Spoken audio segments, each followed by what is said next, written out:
GM, GM. So, gold is breaking out. Today is Friday, the 8th of March. Let's look at daily levels. And gold is now breaking out of a 4 year consolidation. I think this will be the actual breakout finally, and it'll probably grind a little bit higher, which is positive for Bitcoin because the higher gold goes, the more Bitcoin has to go to catch it. And Bitcoin will eventually catch it and eat it. I have no doubt. But we'll see. A lot of people get worried whenever there's a rally in gold. They're like, oh no, that means something really bad's going to happen. Well, not really, because it doesn't exactly work like that, right? Um, the fears are sort of understandable, but gold rallied all the way through the 2000s and it crashed during the fucking uh, collapse when it shouldn't have. And then it rallied again when the printers went on. So there isn't really a rhyme or reason to why gold goes up in terms of a lot of people just think it has to be complete economic societal meltdown for gold to rise. That's never been true. It might spike, right? You might see a rally in gold when crazy events happen, but it doesn't mean that anything sustained is going to come out of it. And the fact that this is breaking out to me is just because gold has been suppressed for a long time as central banks and governments, etc., are trying their best to accumulate it. But it's really simple. It doesn't mean the world is falling apart. It means the fiat currencies are falling apart. It's really simple. When you print trillions of dollars indiscriminately, people will flee into other assets that are not being printed or can't be printed at such a rate. So that's all that's going on with gold, same as Bitcoin. Um, let's go over to Bitcoin. Another strong day. BTC holding up here towards the highs. Seems like a breakout attempt is imminent. We had yet another day of top G flows from the ETFs.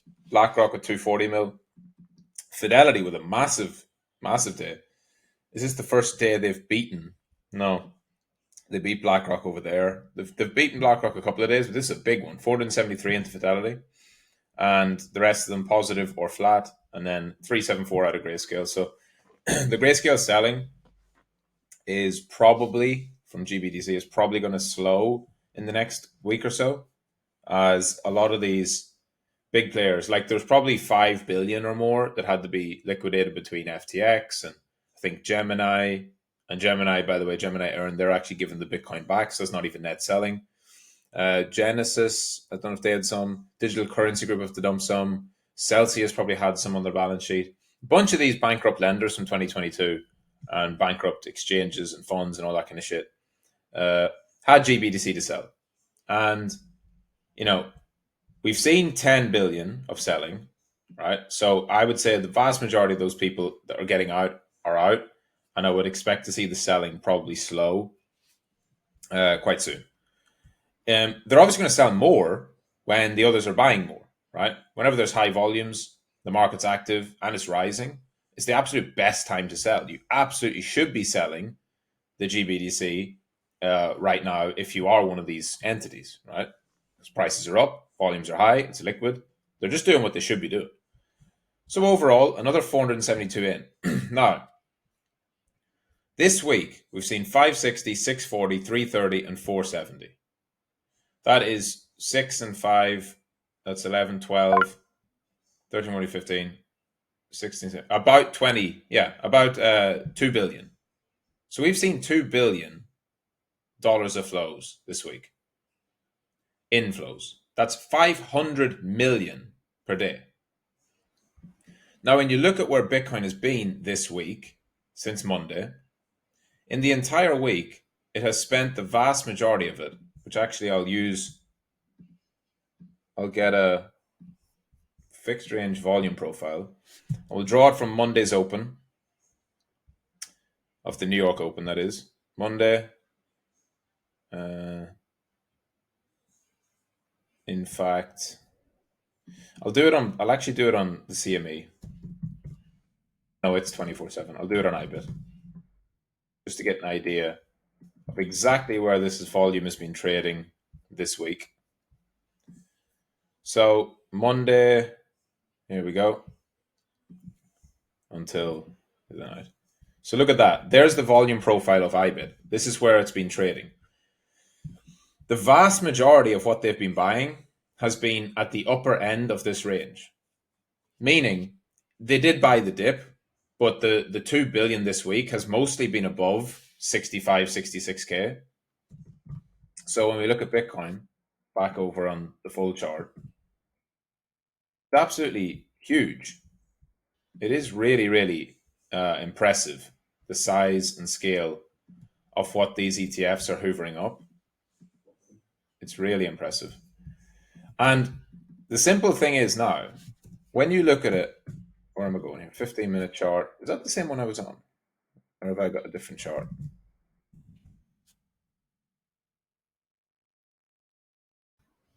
Yeah, well, same charts anyway.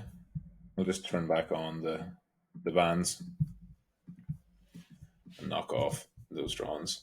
So, zoom out to an hourly chart. Bitcoin holding up nicely here towards the highs. The majority of what's been going on with ETFs has been above 66K. And that's 2 billion. So out of that 2 billion, let's say 1.5, 1.4 was above 66, above this 50 EMA. There wasn't a lot traded down here. It was a fast move. There was high volume in the capitulation, but price didn't spend long there. It didn't trade much there. What does that tell us? And from the beginning of the week till now, the vast majority is traded above 66. A lot of it above 67, some of it above 68. And it's been inflows. So I've seen people saying that this is supply and this is a bearish retest, a lower high bounce, and we're going to go down. But you can't really say this is supply when you know that the biggest source of demand that we can see is buying, right? There are net inflows at this level. How is that supply? There is obviously somebody on the other side selling, but when the buyers keep buying, the sellers will eventually say, well, why would I keep selling? This is going to go even higher. If you saw a big slowdown in the ETFs at this point, which I fully would have expected, then you'd say, okay. But from the weeks before, where we even had some days which were net outflows or some really low days, 100 mil, which is relatively low these days, and 90 mil, another outflow day. But then every day this week has been 500 million on average. So unless there's some really committed sellers who want to keep dumping 500 million a day, this is eventually going to balance. The balance is eventually going to skew towards the bulls and go for a breakout, right? We haven't had this kind of insight before. We haven't really had these kind of public flows being broadcast for Bitcoin of exactly how much is being accumulated.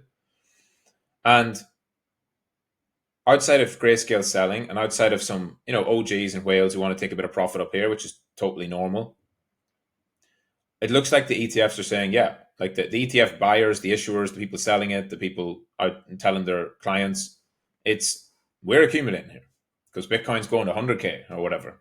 So it might not do it on this push. That's the other thing you have to be mindful of. Like, it doesn't mean we can't drop down here. But when we've had 1, 2, 3 attempts, 4 attempts, an attempt overnight, I'm still not 100% sure this is a solid level. That might get swept. But it's trading above the 50 on the 1 hour and seems to be using that as a bit of a support, as you can see. It's holding. And again, we know it's inflows. This is different to in the past where we've had estimations. You'd be guessing it, right? You're like, oh, well, is there demand here? Is there supply? So you base off market structure. It breaks down. It comes up. You're like, this is going to be a bearish retest. But they're buying. I think people are overcomplicating this. They are buying at 66 and 67 and 68 and have bought upwards of 2 billion this week. Net inflows. So obviously that does mean If for whatever reason they stop buying or run out of money, which they're not going to, there's trillions of dollars in TradFi, but if they run out of money or decide to not keep buying, or the sellers are really committed and there's a lot of spot selling and we go lower, yeah, those buyers are underwater. But as long as we're here, as long as we're above this kind of 66, but really above 67, I just think it's going to go for a breakout. Is that going to hold? Are we going to just impulse massive breakout 75k next? I don't know, but it seems like it's going to have a crack at all-time high today. That would be my estimation. After rallying up and then having a nice tight compression where the volatility is decreasing, right?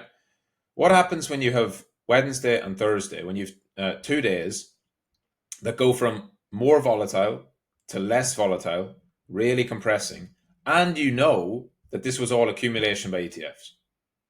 That means you know there's buying after a move up with a compression, with a lower volatility consolidation.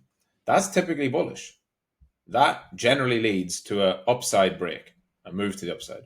So I'm interested to see exactly how that plays out today. I would guess we touched the highs today. If it holds, well, we're off to the races. If it rejects, I'm looking at that 60 to 62 level to get a retest. But yeah, I really don't see much. If you're just looking at Bitcoin, right, it's easy. You can look at alts a little bit and say, are the alts a bit frothy? Funding rates gone up again? Not really, nothing crazy. Most of these coins, alts, fundings and that have really cooled off from the craziness we saw a while back. Still some high funding, like still much higher funding than we have had. It's definitely not back or reset or at really healthy levels, but relatively it has dropped a lot, right? Most of the funding is halved, if not more. Some of it's down 50, 60, 70, 80%. And you can see that still in the general drop off. So if you look at just the funding rate global plus the predicted funding rate on Bitcoin, you can see that main shakeout the other day on Monday, or was it Tuesday? Can't even remember these days. It was Tuesday, wasn't it? And that was Wednesday, and then Thursday, and went to Friday. Yeah, Tuesday. We were at insane levels. We've cooled off, rising up again. It's slightly rising, but still back below what it has been during this rally. And spot premium seems to be back in some areas. If you look at Bitcoin on Coinbase, it's 258. If you look at Bitcoin perps on Bybit, it's 297. So Bybit's still leading slightly, but the perps on OKX are 236, whereas on Coinbase 256. So there's a premium of Coinbase spot over OKX perps. There's a premium on Coinbase spot over which ones? There's another one. There's USDT one. USDT on Binance is 169. USDT on Bybit is 236, 235, 259. Yeah. So Coinbase has a premium, an ever so slight premium, spot premium to some of the perp markets, which again, we have not seen that. During the craziness, like during the main part of this run up, the premium was very much on the perp side, where perps were trading maybe $100 higher, which is one of your indications that the market is mostly being led by the future side. And I've talked about this a few times, and you can see it's still persisting here, where price is now 13.79% off the lows, and the open interest is still just 8%. There isn't a lot of leverage chasing into this. There are not mass amount of positions opening here. Whatever's holding this up is spot, as we can see, obviously from the ETF flows and from the fact that the open interest is not rising along with it. So from that perspective, it's looking pretty healthy and balanced. And yeah, I mean, if we stay above this hourly EMA, I would say we're going to go for a breakout. If we fall back below it, especially if we start to go below 66, who knows? That could open up the door for a deeper correction. This doesn't mean that nobody is long or that there's no leverage. Of course there is. If it starts to go down and we lose 66, it's going to drop 65, 64, 63. It can move through that very quickly. But right now, the structure is really strong. This is exactly how you expect to see a leverage flush and then a rally back up. That's exactly how it moves, right? A strong impulse off the lows showing it doesn't want to be here, it doesn't want to be there. Then it consolidates and goes for a breakout. That's textbook stuff for BTC. So we'll see. Today, I expect to see a breakout. Um, and until something changes, that's where I'm expecting the market to go. Total 3, take a quick look at that. Total 3 has reclaimed its level and is pushing higher. So, well, it's right up to the highs. Took out the dump, got bought up, grinding higher. So, of course, if it does pull back, there's the area we're looking at. If not, it's probably going to mark up to a new level. Maybe go higher towards the 700 or 800 level before a deeper correction, which there will be. I do think there's a pullback coming. It's not like it's going to go up only forever, but seems like Bitcoin's healthy. Bitcoin's going for a breakout. What will matter then is how does Bitcoin react at the breakout point versus alts? Bitcoin dominance has been going down, so money's been flowing into alts. That's something that obviously you would prefer to see Bitcoin dominance rise again. It's not like it's nuking down to zero. This has happened a bunch of times, right? With Bitcoin dominance go down here and down here and down there. And it doesn't mean that everyone's abandoning Bitcoin, right? The flows into Bitcoin are coming from TradFi. The money coming off the sidelines in crypto is going into alts, a lot of it. So, yeah, seems good. Market will probably continue higher. It rejected the big sell off earlier this week. It was the biggest liquidation that we had. So, I think as long as Bitcoin stays above 60, and that's like if it goes back towards 60, probably got another week or two of consolidation. If it stays above 66, I think we break out today. And then when we break out, nobody knows. Like I say, the ETF buyers, will they keep buying above 70? Right, that's a big question. They're obviously buying 2 billion this week. They're obviously happy to accumulate Bitcoin below all-time high. Will they keep accumulating above all-time high? Generally, what happens in that kind of, not just obviously not with ETFs, we've never had them before, but in any market, or in Bitcoin especially, when it reaches all-time highs, accumulating below all-time high and holding spot is always a good play because Bitcoin always goes way above its all-time high eventually. But if it hits 70, people will probably sit back and wait. But if we get to 72, 3, 75, that's then when price discovery really starts and people might begin to chase it. And you could see a quick move to 80 before a pullback and some consolidation. So there's a little gap there. 70 to like 73, 74. That's sort of a last point where the bears could reject it for us. Not even bears. Fuck the bears. It would take actual spot sellers, old bulls who want to dump, and there's not enough demand. So that this area, this 70, 72, 73, that's the big area to watch, in my opinion. If we impulse right through that, I think that's it. We're off to the races, and this crazy parabolic run will continue. And if that does happen, keep an eye on the daily bands. We push higher, consolidate, sell off, see where the bands meet later on. So that's it. GM. I think we crack all-time high today. Whether it continues from there, I'm not sure, but we'll see. GM.